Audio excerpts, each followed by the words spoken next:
Welcome in, everybody. We're diving into Gucci's marketing today. You guys sent some seriously cool articles and analyses. Yeah, Gucci's a fascinating one for sure. But kind of a mystery, right? Super high-end, but then their campaigns are edgy, almost shocking sometimes. Totally. It's like they're playing a different game than everyone else. Okay, so how do they pull that off? How do they manage to be exclusive, A&D, provocative, and somehow still appeal to a huge audience? Well, for one thing, they aren't afraid to shake things up a bit. Okay, I like where this is going. Give me an example. Like their Gucci Gothic campaign. Instead of, the usual dark and gloomy stuff you might expect with Gothic, they went super bright and diverse. Even had models with, like, body modification. Oh, right. I remember that. It was pretty unexpected for a luxury brand, for sure. Definitely got people talking. Was that the point, though, or was there, like, a bigger strategy going on? It was a calculated risk, definitely. Yeah. But by kind of challenging those traditional beauty standards, they tapped into something important, like the whole conversation about inclusivity and representation. Right. Especially for younger people like Gen Z, they're very vocal about those issues. Exactly. It really resonates with them. But Gucci's not just selling clothes, they're selling an idea. They're saying, hey, we're with you on this. Exactly. And it's not just about taking a stand either. There's a really smart business strategy behind it too. Oh, I bet. Yeah, by getting involved in these cultural conversations, Gucci positions itself as relevant, forward-thinking, and that attracts a whole new generation of luxury shoppers. It makes them part of the conversation, not just a brand on a pedestal. Makes sense. Okay, this totally leads into another thing they're known for, those celebrity collaborations. Oh yeah, for sure. I mean, think about Harry Styles, right? Perfect example. That partnership, it was like destiny. Seriously, a marketing dream team. Way more than just star power, though. Style's personal style. Gender fluid, vintage influences.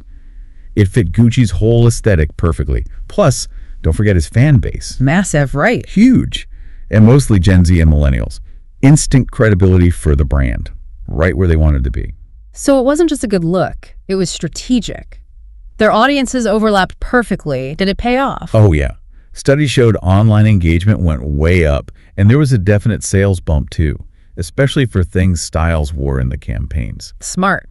So it's not just about picking any celebrity with a lot of followers. You need someone who embodies the brand's spirit? You got it. It creates this halo effect. By connecting with someone like Styles, fashion icon, influencer, the whole package, they elevate the whole Gucci image. And it makes people want in. If Harry Styles wears Gucci, maybe I should too. Aspiration. That desire to be part of that world. Gucci's really good at that. And it's not just the celebrity stuff. Their whole digital strategy is on another level. Oh, absolutely. They get it. It's more than just product photos. It's like stepping into a Gucci dream world. Right. Whimsical videos, those behind-the-scenes glimpses, and the interactive campaigns. It's like entertainment that also happens to be marketing. Okay, I need an example. What campaign really sticks out? Gucci Gift 2020 is a great one. Remember those beautiful short films? Playful, interactive, you could explore different stories and discover products along the way. Like art meets advertising. Did it actually work, though, in terms of, real results? Correct sales impact is tough to track, but it created a ton of buzz online. People were sharing it, talking about it in the media, even coming up with fan theories. It showed Gucci gets how to engage with a digital audience in a meaningful way. So not a sales pitch, but an experience, creating a connection, pulling people into that world they've built. Exactly. And they're doing this online, A&D offline. Oh, for sure. They seem to get that people want experiences, especially younger generations. But wait, how do they make that work with the whole exclusivity thing? Because luxury is all about being exclusive, right? It's a balancing act, and Gucci does it really well. Okay, tell me more. On the one hand, they've got that DIY service. Customers can personalize certain products, make them unique. Like, yeah, it's a luxury item, but it's yours. Exactly. So it's about individuality, self-expression. But then at the same time, they do these limited edition releases to create that sense of scarcity. Not everyone can have this. Makes it more desirable. The classic velvet rope strategy. It totally works. It does. So you get both the chance to be unique and the feeling of belonging to something exclusive. It's smart. It feeds into different desires at the same time. Wow, they've got a lot going on. It's not just about selling handbags. It's a whole world they've created. And they're constantly evolving it too. Always innovating, pushing those boundaries. That's why they stay on top. But there's another big piece to this puzzle. Oh, tell me. Sustainability. It's huge for them. Right. It seems like every brand is talking about sustainability these days, but Gucci actually seems to be putting their money where their mouth is. They are. They're using recycled materials, promoting ethical labor, even launched a platform called Gucci Equilibrium to show what they're doing. And they talk about it in their marketing, too. It's not just a side project. Which makes sense. People today, especially younger generations, they really care about this stuff, want to support brands that are doing good. So good business and good for the world. Exactly. By taking sustainability seriously, Gucci's attracting a whole new kind of customer, the conscious consumer. And it positions them well for the future. It's like they're saying, hey, luxury can be responsible too. It's a good look. It's all part of the Gucci world they've built. It all connects. It's a world that reflects their values, what they want to be, and where they think the world is headed. It all connects. It's a world that reflects their values, what they want to be, and where they think the world is headed. And that's what makes Gucci so interesting. It's not just one great campaign or a celebrity partnership. It's everything together. It all fits. It's the whole package. They've captured this magic, you know? Yeah. Being aspirational, but still relatable. Exclusive, but inclusive at the same time. It shouldn't work, but it does. So what's the takeaway? What can we learn from Gucci? Even if we're not selling, high-end fashion. Well, one thing that really stands out is authenticity. It's huge. Gucci knows exactly who they are as a brand, and they know their audience inside and out. They don't follow trends, they make trends. Exactly. They take risks, sure, but those risks are always calculated, always connected to their core values, their commitment to innovation. So it's not about copying Gucci exactly, it's about understanding the thinking behind it, and then applying that to our own situation, whatever that is. Exactly. Figure out your own brand, your own audience, and how to connect them in a genuine way. Another thing Gucci does really well is storytelling. Oh, yeah, for sure. They don't just sell products, they tell stories, like actual stories. Their campaigns, their social media, those collaborations. Yeah. It's all about the narrative. And they're good at it. It's visually stunning, it hits you emotionally, and it's relevant to what's happening in the world right now. And don't forget about their digital game. They're masters of digital engagement. They know people, especially younger generations, are living their lives online.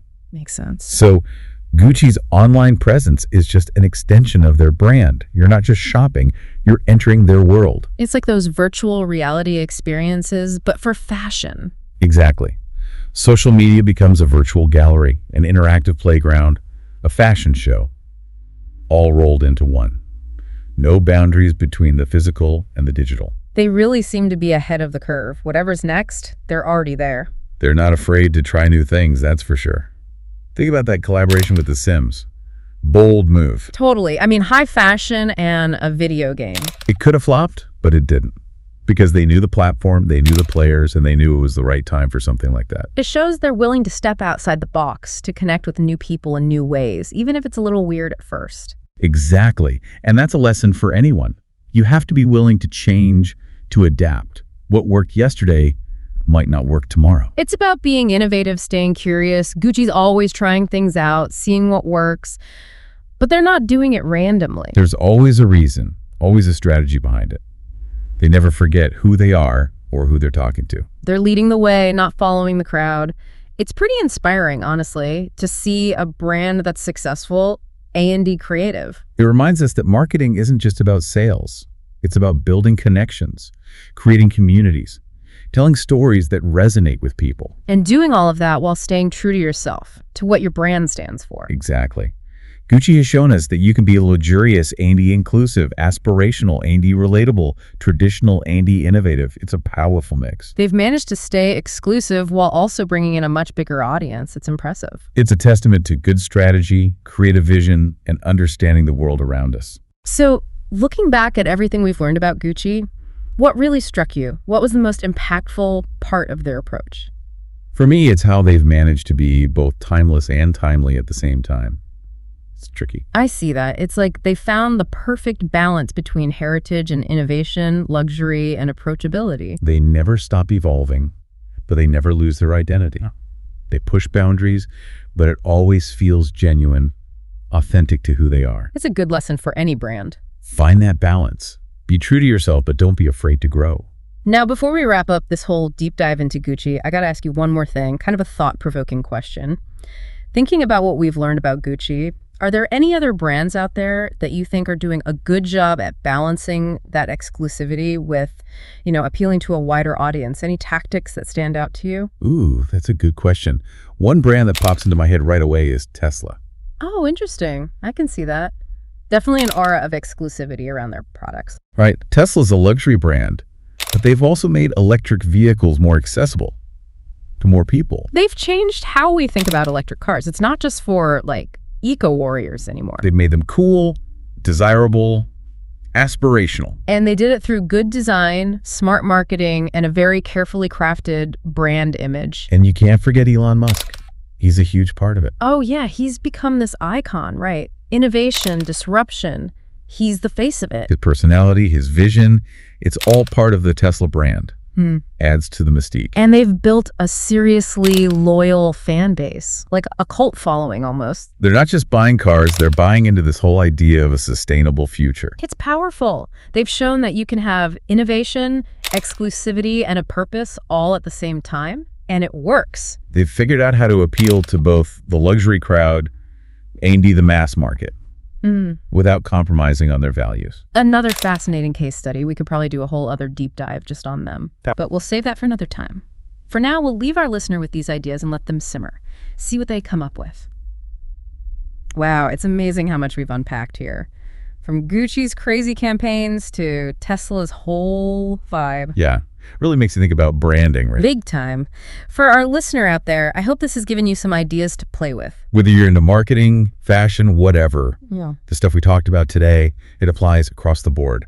Authenticity, storytelling, digital smarts, having a purpose. It's not just about selling something, it's about creating a brand people actually care about. A brand that reflects what they believe in, what they want, their vision of the future. Exactly. And hey, maybe one day we'll be deep diving into your brand success story. I'd love that. Until then, keep exploring, keep learning, and keep pushing those creative boundaries. Thanks for joining us on this deep dive, and we'll catch you next time.